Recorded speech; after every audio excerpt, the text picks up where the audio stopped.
Di ko alam kung isa 'to sa laran. Hindi ko kasi bilang yung mga gapi ko dito sa likod kung ilan. Pero first time ko magsilo ng gabi.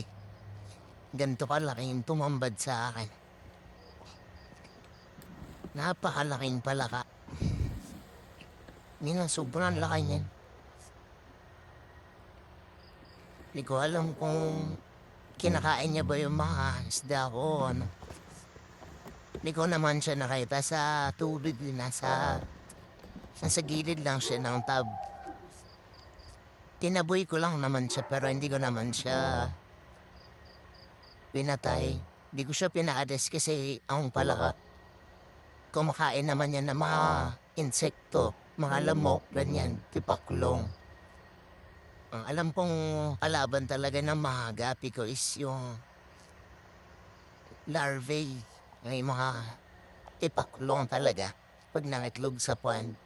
Kaya hindi ko siya pinalis para siya yung kakain ng mga tipaklong.